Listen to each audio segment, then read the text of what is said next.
Your auto owner's insurance agent in Clinton, Farmer City, and Maroa. Stop by any of our locations or call 935-6605. If the flu's got you down, the Warner Hospital and Health Services walk-in clinic can help you feel better fast. CEO Paul Skowron inviting you to make us your backup plan to better health. Find out more by clicking our icon at DeWittDailyNews.com. DeWittDailyNews.com is the area's leading local news source 24 hours a day, 7 days a week. Get the latest local news, obituaries, police splatter, weather forecast, and more with no paywall. Head to DeWittDailyNews.com to get the local information you need to know. From the Hart Media Group newsroom and DeWittDailyNews.com, I'm Ben Hubbard with this expanded morning newscast.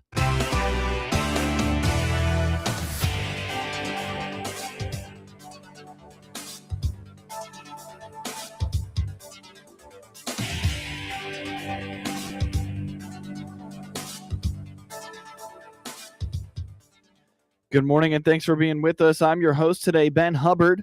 You're listening to the WHOW Morning Show. The Clinton City Council has adopted the International Property Maintenance Code. On the WHOW Morning Show Wednesday, Clinton City Administrator Tony Harris told the Hart Media Group the ordinance is a standard set for building and maintaining homes. We worked all year with the Planning Commission to develop these codes. Now, these codes aren't new. The actual International Property Maintenance Code was never officially, I take that back, it was officially adopted by the council years ago. There's four codes that we had to renew because the codes were over 20 years old. The state of Illinois required that. So we worked our way through the Planning Commission for the I think most of them are the 2023 codes, and one of them might be the 2024 code, but it basically just gives guidance on building homes and maintaining homes. In a nutshell, that's what it is. According to Harris, it is a requirement by the state of Illinois to keep those codes up to date, and they are simply complying with that mandate. It is. Again, the state of Illinois requires it, that we update those. So that's what that's all about. Now, the one they approved last night, the International Property Maintenance Code, that's the one, you've heard me talking a lot about, trying to clean the city up and taking down some of these abandoned buildings that have been standing for years. That's what gives us sort of the authority to kind of regulate those things. And if there's homes that causes some safety issues, there's a lot of language in that property maintenance code that gives us the authority to take care of that, either by tearing it down or making the homeowner do the necessary repairs to make it safe. It's important, and that that was just approved. So by January 1st, all those new codes will be in place. Harris adds this also helps them put a little more teeth into the effort of cleaning up properties in town, an effort that has been a large focal point for city staff and residents for several years. Clinton schools could be bringing on instructional coaches next year. Tuesday night at the Clinton Board of Education meeting, the board discussed an instructional coach for Clinton Elementary School, Lincoln School, and a special education outplacement coordinator and instructional coach for K through 12. On the WHOW Morning Show Wednesday, Superintendent Drew Goebel told the Hart Media Group it would be another layer of support for their staff. I do think that at the January meeting, it will become an action item. So last night we just discussed it. So an instructional coach, this is new to Clinton, but not new to other school districts. Other schools have instructional coaches, and it's another level of support for teachers, whether it's analyzing data, it's mentoring. I got my job description right here, collaboration, team teaching. It's just another layer to help teachers, because it's a tough job. I give a lot of credit to what teachers do, and it's the expectations on teachers. I really don't think people get what people expect out of teachers. And we're not just teaching the reading and writing and math. There's so many more layers that teachers do. And it's a very tough job. So, and really, and the last time we were on, we had talked about some of our school designations and some test scores. So what I'm doing is trying to put things in place to help support the staff. Last month, Goebel discussed the district's recent report card data that showed Clinton Elementary School below the commendable category, a cause for concern. While not a direct response to those scores, he believes this action would be beneficial to help improve that designation. We've been talking about coaches for a couple years Mm-hmm. that just didn't get enough traction. Mm-hmm. And we would talk about it, and then it would kind of fizzle. When I took on as a superintendent, we had Miss Jensen had been there for 1 year prior to that. So Kara and I had talked about coaches. I've been talking, besides the instructional coaches that are going to be K-5, another position that is going to be K-12 is what we're, again, just discussion only, is what we'd call an outplacement coordinator, a transition coach for our special education students. Because we have several students that don't attend. They are enrolled. There are students, but they don't attend a school in Clinton. They might go to an alternative school in Leroy. They might go to an alternative school in Lincoln, Illinois. And we have some kids that go all the way to Havana. So we bus them to Havana. We have kids in Bloomington. So we have students in different schools because we don't have a facility, a program to meet their needs. And unfortunately, there is very limited space at these alternative places. It's very expensive to coordinate that. This person would be it'd be a special education, someone that would have a special education degree. Again, we're looking at someone from K-12, all grades. So we'd be looking for somebody ideally that has experience as a special ed teacher in multiple areas. Goebel adds that the district would be able to financially support these positions, and they would be hired to start for the next school year. Get news anytime from your computer or mobile device from DeWitt County's #1 source for news, sports, police blotter, obituaries, and more. Free all the time at DeWittDailyNews.com. Extra model year savings are available. This is Scott Baum from Baum Chevrolet Buick in Clinton and Farmer City. Yes, we have 2025 Silverados with extra savings as well as a few other models now. See our 2026 Silverados in regular cabs, double cabs, and crew cabs in gas or diesel. We also have a good selection of the all-new redesigned Chevrolet Traverse. Chevrolet, together, let's drive. See all our inventory at BaumChevyBuick.com right from the start. Wellness starts with prevention. Book your annual appointment online today with SIU Center for Family Medicine in Lincoln by clicking their icon on DeWittDailyNews.com. DeWittDailyNews.com is the area's leading local news source 24 hours a day, 7 days a week. Get the latest local news, obituaries, police blotter, weather forecast, and more with no paywall. Head to DeWittDailyNews.com to get the local information you need to know. From the Hart Media Group Sports Desk, IL Sports Wire, and DeWittDailyNews.com, I'm Ben Hubbard with this local sports report. A local high school basketball legend has achieved a career milestone that few others have. Clinton Maroons basketball coach Vic Binkley reached the 800 career win mark on Wednesday night as they beat Riverton 59-36. He says the win wasn't a guarantee, but his team fought hard to help him achieve the historic milestone.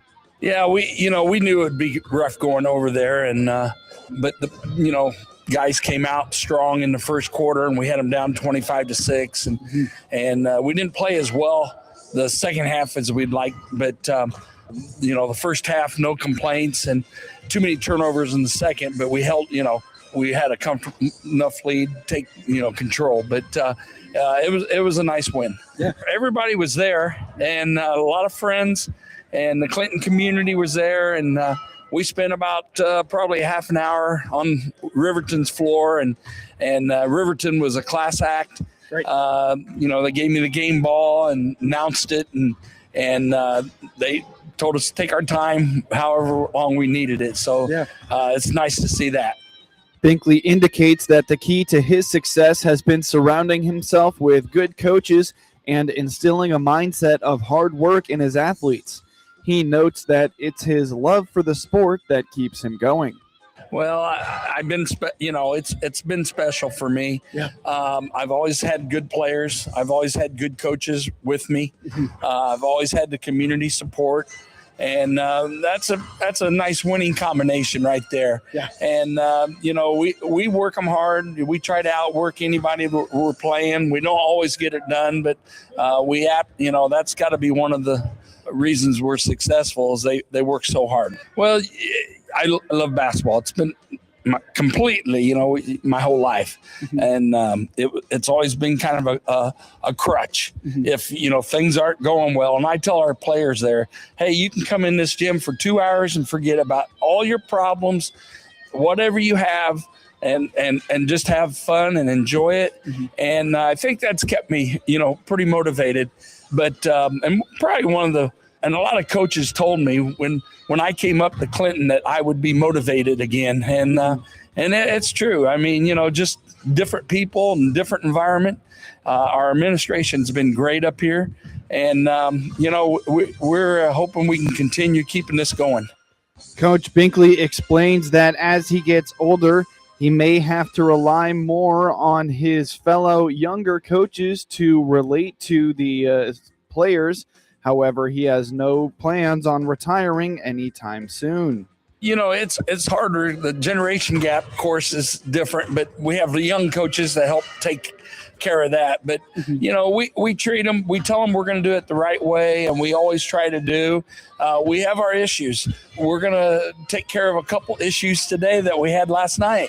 And, but we're not mean about it. We just tell them what we expect, and they can, tell us what they think. And sometimes maybe we're wrong, and sometimes maybe they're wrong.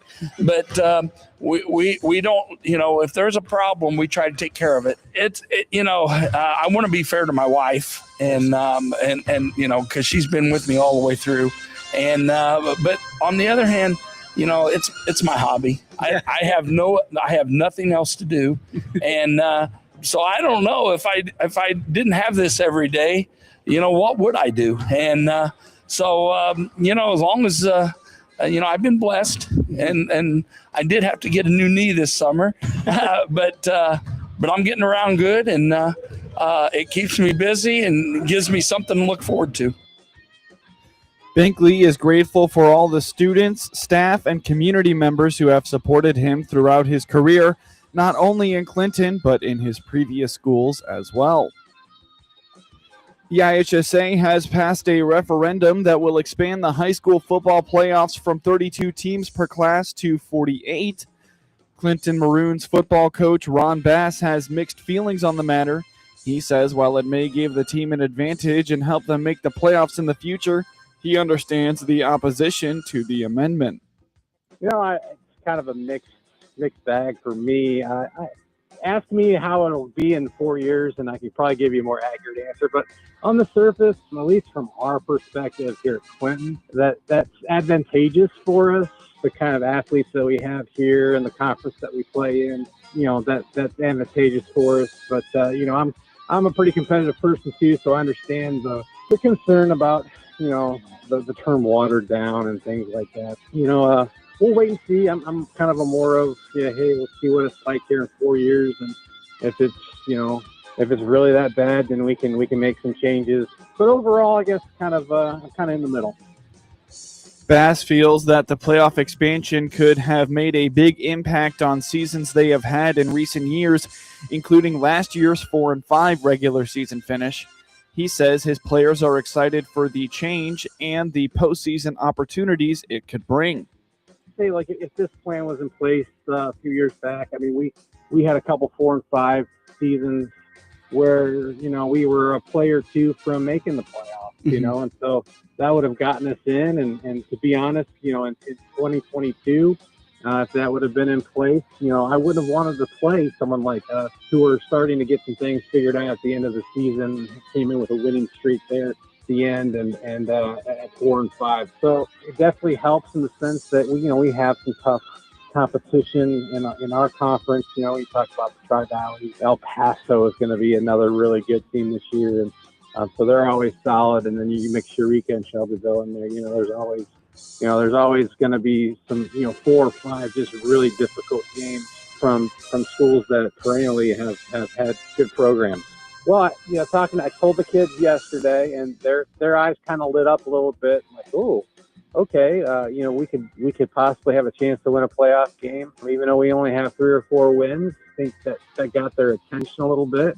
Of course, I talked to our upperclassmen, and they were all kind of disgruntled a bit about the kids that were seniors this year. Yeah, but no, it seemed positive with our kids. So, like I said, we'll kind of wait and see how it is. I can tell the kids it's easy to be gung-ho about working out right now at the beginning. When we get those days in late January and it's still dark out and we're coming in really early and it's freezing cold, you don't want to get out of bed. Those are the times, you really got to push through it and, work hard to improve. According to Bass, this will not change much in his approach to coaching the team. He says that playoff games are won by putting in the hard work in the offseason, which his team has been receptive to. We're still going to do the same things that we're going to do to prepare. We're in the weight room now. We had good attendance, which is good, better attendance than we had last year in the weight room. And so we're excited about the upcoming season. We've had a couple team meetings and talking about the importance of making sure that we're here and present at our workouts and working hard in the off season, because I tell them that games are won, playoff games particularly are won in the months of January through April. So you can't wait until May or June to start really working hard in the weight room. So I think that's an important thing as far as preparation. That's really going to be our key coming up this year. We're still going to be really young. We're still going to take some lumps. We're still going to have some growing pains here next season. But I think that the future looks really positive with some of our younger classes mixed in with our upperclassmen this year.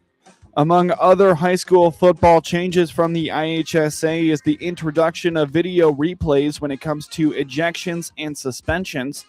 Bass points to a moment involving former Maroons quarterback Mason Walker, where he was ejected from a game while attempting to break up a fight. No, I was excited to hear about the video review on ejections and suspensions.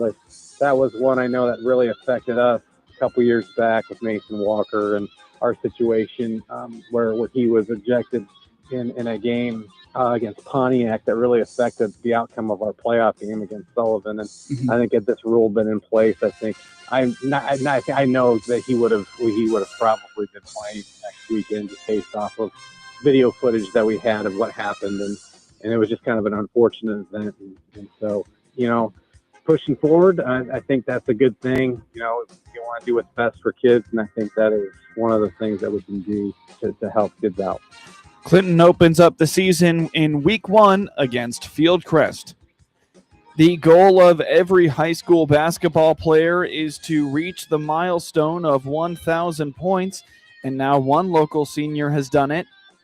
Clinton senior Keaton Graves explains that he's had his eyes on 1,000 points since he was a freshman, but was not feeling the pressure before or during their win over Mount Pulaski. Yeah, it was exciting because ever since I was a freshman, I was hoping I'd get 1,000 points. So coming in my junior year, or after my junior year, I was like 50 points away, so I thought I'd probably get it this year. So no, I didn't even really think about it. I was just worried about winning that game because it was a big game for us. Yeah, it was 3-pointer. Yep. I don't remember all the details, but when I hit the shot, I didn't even know it was 1,000 points, and then they stopped the game, and then I figured it out. So yeah, it was good to see everybody after the game. A lot of congratulations, and then good to see my family, and they've supported me through all of it. Graves knew coming into the season that he was close to reaching the milestone and says he put in the work during the offseason, particularly on his threes, to ensure he'd achieve it. He adds that motivation from his older brother Dawson, who is also a 1,000-point scorer, helped as well. Yeah, a lot of time in the offseason, a lot of shots being put up. I'm trying to develop the 3-ball, so that's the main thing, yeah. Yeah, definitely. Yeah. It was really cool. I was able to play with him for 2 years while he was here, and, I mean, that's what anybody would want. The next stop for Graves is hopefully breaking the Clinton all-time scoring record. Graves needs to average close to 22 points a game to achieve it, but he says he's more focused on getting wins than individual points. We'll see. I mean, I still got a ways to go, but that is a goal. Yeah, 3-ball, that's what we got to work on the most right now, but I'm not really too worried about the record right now. I'm definitely looking forward to the conference tournament and then regionals. The Maroons are off until Saturday when they take on the El Paso Gridley Titans. Tip-off is at 5 p.m. Get highlights of your local high school programs by finding IL SportsWire on your preferred social media platform, and get local sports anytime at DeWittDailyNews.com. Looking to improve your soybean yield and profitability in 2026? Don't miss this year's Field Advisor Forum, Seeding Success 2026. Join the Illinois Soybean Association on January 15th at the